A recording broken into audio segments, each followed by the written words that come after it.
అయ్యో ఈ అక్కకి ఏమైంది చిన్న పోయి కూసుంది అనుకుంటారు కదా, నా బాధ వాళ్ళకి చెప్పుకోవాలా. మనం ఏ బాధ వచ్చినా కానీ ఆడకట్టోళ్ళకి చెప్పుకుంటాము. ఇక ఆడకట్టోళ్ళకే కళ్ళు మండినక్కడ ఇక మనం వాళ్ళకి చెప్పుకుంటాం. చెప్పుర్రి.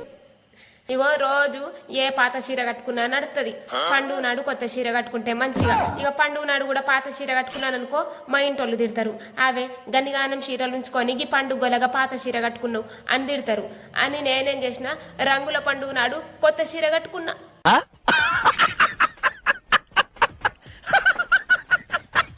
ఇక కొత్త చీర కట్టుకున్నదే పాతకమైంది. మా ఆడకట్టోళ్ళందరు కళ్ళు మండినాయి. అయ్యో అది కొత్త చీర కట్టుకునే దాని చీర ఎప్పుడు ఖరాబ్ వేయాలా ఎప్పుడు ఖరాబ్ వేయాలని అనుకున్నారు. ఇక వచ్చి మొత్తం రంగులతో టోప్ టోప్ వేసారు.